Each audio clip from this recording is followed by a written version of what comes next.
Hey kids, welcome to week 4 of at-home learning in Camp Learn a Lot. This week I'm going to introduce you to a famous inventor. His name was Alexander Graham Bell. This is what he looked like, and he invented something very important that we use all the time now. The skills that we're going to be learning in phonics and spelling are words that have the ah sound. Ah is spelled this week with A and W put together. So words like saw or draw or paw. So those words are all spelled with AW, so that'll be a pretty easy list for this week. Okay? In grammar, we're still learning about pronouns, and we're focusing on replacing names of people by using the pronouns I or me. Like, I went on a walk. My dog came with me. Okay? Instead of saying, Mrs. Bailey went on a walk, and the dog went with Mrs. Bailey. Instead of saying that, you can use pronouns that make the sentence shorter, I and me. So as long as everyone knows who you're talking about, you can substitute those words, okay?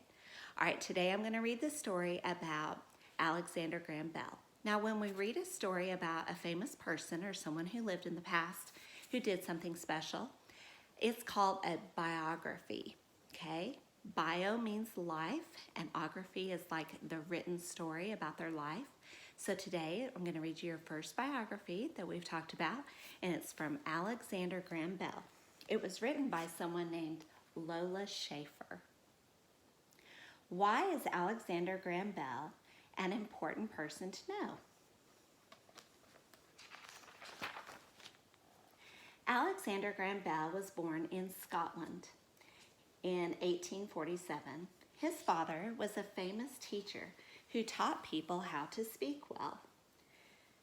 This is a picture of where Scotland is. Now, Scotland is a country over by Ireland and England, across the Atlantic Ocean, over by Europe. Alexander's mother was deaf. She was still able to teach him to play the piano. Alexander was good at music and science. Hearing about playing the piano makes me wonder if Sailor's still taking her piano lessons and how good you're getting at that. This is the Bell family, and Alexander is on the left. Looks like a very old photograph. Alexander was interested in sound. He also liked to invent things. He built a machine that could speak. He also tried to make his dog talk. As I'm reading to you, my dog is laying down at my feet taking a nap. I wonder if he would talk if I tried to get him to. Alexander is using an early invention right here in this picture.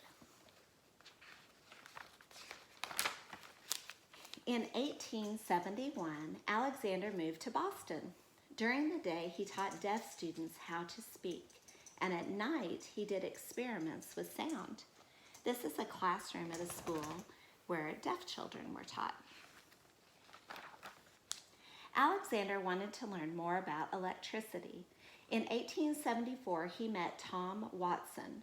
Tom knew about how electricity worked, and they began to work together.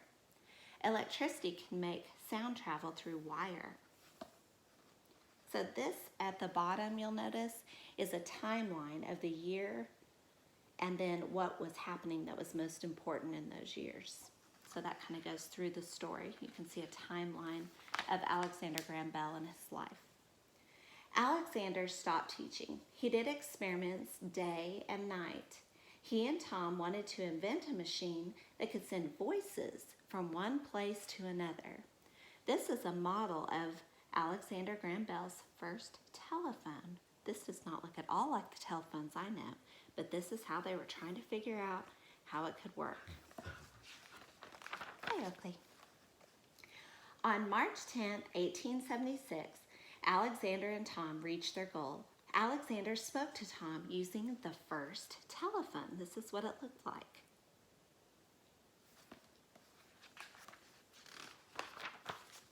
Alexander and Tom made the telephone better. Soon it could send voices many miles. In 1915, they made the first telephone call across the United States. Now, 1915, that's about the time that my grandparents were born. So that's kind of the time frame and how many generations telephones have been around. You think they've always been there, because they've been there your whole life. But really, just in my grandparents' time frame were they invented and started being used. So the first telephone call was made across the United States in 1915. I bet a lot of people were there very interested to see if it would work. Alexander spent his life inventing. He died in the year 1922. Alexander Graham Bell changed the way people communicate with one another. All right, this is Lola Schaefer. She's the author of this story. And as a child, she loved to read. She read every biography in the whole school library. And so now she writes biographies for beginning readers. So she picks out people and places, or people that she thinks are very important, have done something important in history. And she writes a story for children to read. So I'm glad that she told you about Alexander Graham Bell today. I hope you have a great week. We'll talk again next week.